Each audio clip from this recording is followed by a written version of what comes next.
vidéo, dans cette pile de DVD, 700 siècles vous contemplent.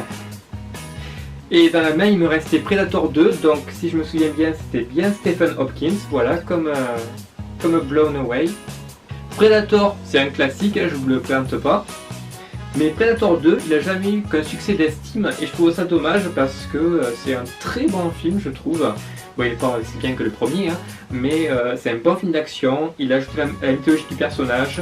Il y a Danny Glover de l'Arme Fatale dedans qui reprend le rôle de Schwarzy. C'est un acteur que j'aime beaucoup. Le film est violent, le film est bien réalisé, le film il y a des plans vraiment chouettes et vraiment marquants. Et comme j'ai dit, donc, il ajoute la mythologie de la créature. Et rien que pour ça, ça vaut le coup. Surtout comparé aux nouvelles suites là, Alien vs Predator, Alien vs Predator 2, le nouveau Predator qui va sortir, tout ça. Voilà, je pense que quand les prochains sortiront, je vais pas être mauvaise de langue, mais je pense que celui-là, il parlera du galop. Le coffret anthologie Rocky, il comprend les 6 premiers films, je crois, ouais, c'est ça. J'ai jamais vu le 4 et le 5, j'ai pas encore eu l'occasion de les voir.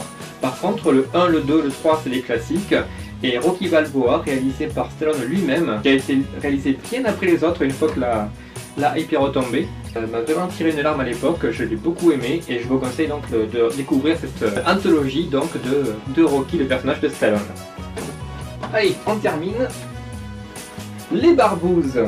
Alors je dois avoir les Tontons Flingueurs quelque part, qui est un de mes films français préférés. Les Barbouzes, donc c'est un peu pareil, c'est Audiard avec du casting aux petits oignons, Lino Ventura, Bernard Blier, Francis Blanche, on reprend les meilleurs recommence quoi. Il est moins bien que les Tontons Flingueurs, mais il y a des répliques vraiment cultes dedans. Et pour moi, ça c'est la quintessence du film français de l'époque.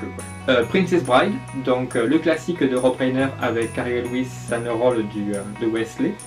Et Eric le Viking, un film de Terry Jones. Terry Jones, c'est un des Monty Python qui n'a pas fait beaucoup de films, mais il en a fait quelques-uns. Avec Tim Robbins dans le rôle d'un viking pas super courageux et un peu maladroit. C'est une comédie à la Monty Python. C'est pas génial, mais il y a des bons moments. The Crow, alors ça c'est du très très lourd. The Crow, c'est un de mes films d'action préférés. C'est un très beau film, visuellement parlant déjà, et aussi au niveau de l'ambiance et du scénario. C'est un comics, c'est adapté d'un comics que j'ai encore jamais eu la chance de trouver à la vente, ou alors il coûte super cher. Il est réalisé par Alex Proyas qui a fait notamment iRobot, Dark City, qui a inspiré donc aussi Matrix par la suite. C'est un très bon film d'action. Le dernier film de Brandon Lee parce que malheureusement il est mort au tournage.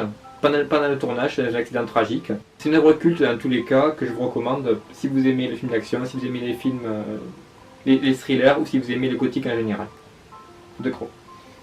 Alors là on a Underworld 2 qui est aussi bien que le 1 si ce n'est mieux. Il n'y a pas d'humour dedans, c'est un film qui se prend très au sérieux, il n'y a pas du tout de personnage comic relief, et c'est ça qui fait vraiment le charme du film, c'est que on est plongé dans l'histoire sans pour autant que ce soit à la déconne tout le temps. C'est pas Blade Trinity, on est d'accord. Là il y a Underworld Director's Cut, donc il y a quelques scènes en plus j'imagine.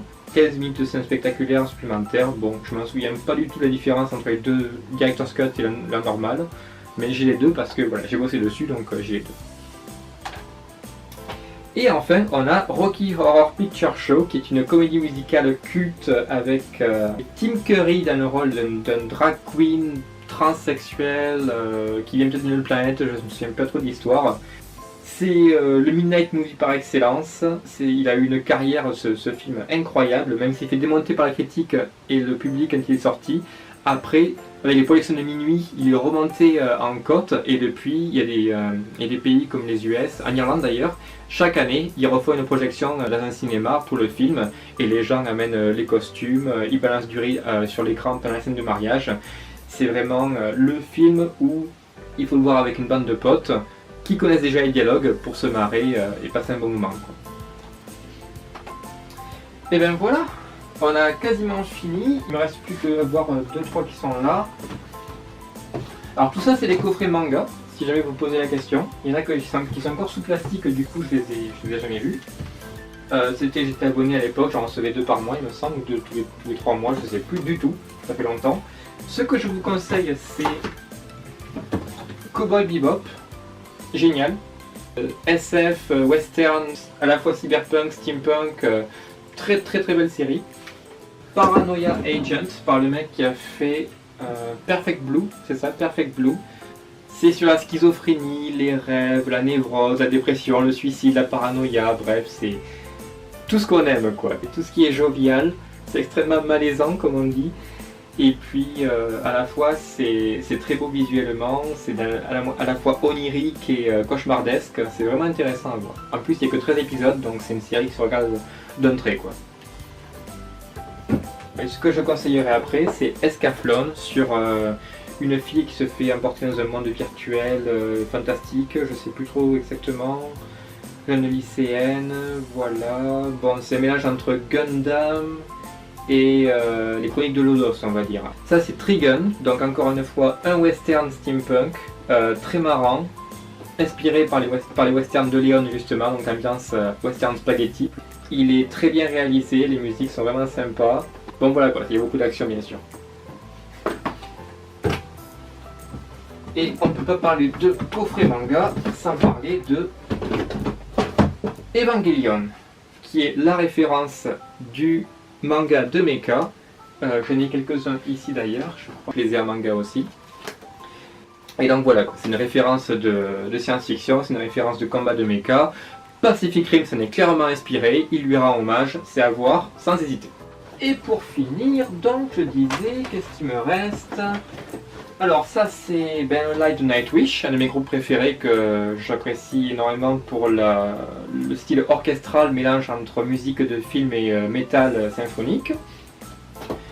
Les Grandes Gueules, excellent film français avec Ventura et Bourvil. Bourvil dans un rôle beaucoup plus sérieux qu'à l'accoutumée, que je vous recommande sans hésiter si vous aimez les films français qui se prennent au sérieux sans pour autant être prétentieux comme on les fait aujourd'hui, les gros drames sociaux qui me gonflent.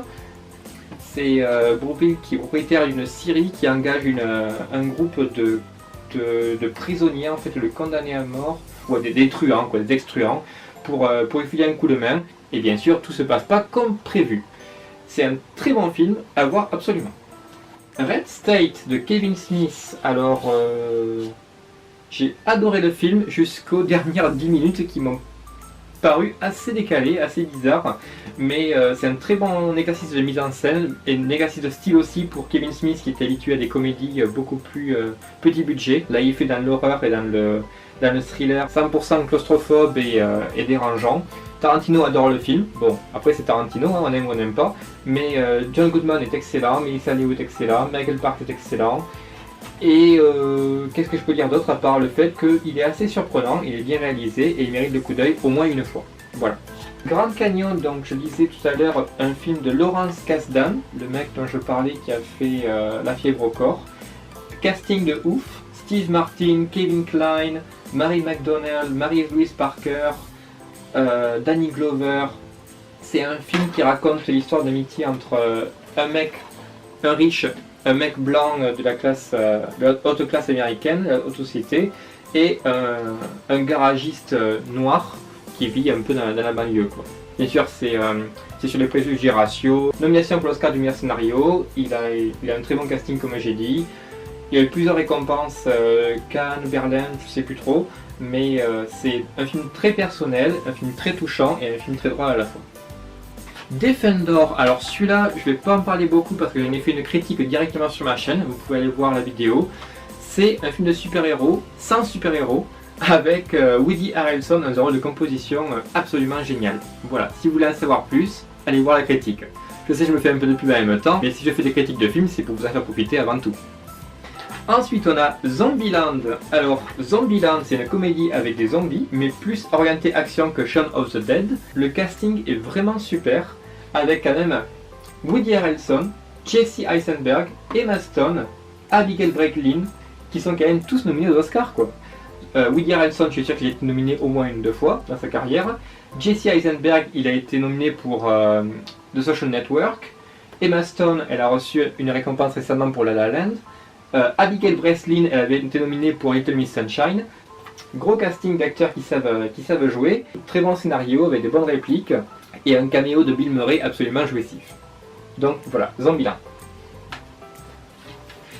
Et qu'est-ce qui me reste? On finit pas par le meilleur. Mais bon, tant qu'ils sont là. L'apprenti sorcier Imaginez Nicolas Cage dans le rôle de Mickey Mouse. Voilà, ça commence bien. Non, je déconne, allez. Le film est quand même assez sympa, il y a des très bons acteurs, dont Alfred Molina. C'est un film qui a été réalisé par John Turteltaub, celui qui a fait... en français c'est... Benjamin Gates. National Treasure, je sais plus comment ça s'appelle. Bref, encore une fois avec Nicolas Cage, donc c'est un film qui vous emporte dans le côté aventure loufoque, un brin décalé. Les acteurs se donnent à fond dans leur rôle, ils s'amusent comme des fous. L'histoire n'a aucun sens, mais les effets spéciaux sont malgré tout très sympas. Et puis voilà, quoi. Il y a aussi Jay Baruchel qui, après ce film, a eu une carrière avec les films How to Train Your Dragon, donc Dragon, qui joue quasiment le même personnage en fait. Et pour finir, on a Jugez-moi coupable, un polar assez atypique de Sidney Lumet, qui a fait des très bons films comme 12 hommes en colère. Et là, en fait, je peux le résumer en disant que c'est Vin Diesel avec des cheveux. Et voilà, c'est déjà pas mal. Bon, mais j'espère que cette petite visite guidée dans mon antre de cinéphile vous aura fait plaisir. J'ai sûrement dû bafouiller plusieurs fois, j'ai pas eu beaucoup de choses à dire sur plusieurs films, mais c'est surtout parce qu'en fait c'est une vidéo complètement improvisée et que comme je vous ai dit, je suis en plein dans les bagages en ce moment, donc j'ai la tête complètement ailleurs, et si jamais j'avais pas grand chose à dire, c'est justement parce que voilà quoi, j'ai le cerveau qui est complètement déconnecté de la réalité en ce moment. Mais n'hésitez pas, si vous avez des questions, à me faire part de vos commentaires dans les commentaires bien sûr. Et bien sûr, merci encore à ceux qui ont regardé cette vidéo jusqu'au bout, parce que ça me fait vraiment plaisir, comme à chaque fois, de partager des films que j'adore avec vous, sachant que j'ai rarement l'occasion de le faire face à face avec les gens, parce que je suis toujours en vadrouille, et que la plupart des gens autour de moi ne parlent pas ma langue, ou alors n'ont jamais vu les films que je vous ai montrés derrière moi. Bon, ben sur ce, on se retrouve très bientôt sur une de mes 3 chaînes, et à la prochaine fois, ciao tout le monde!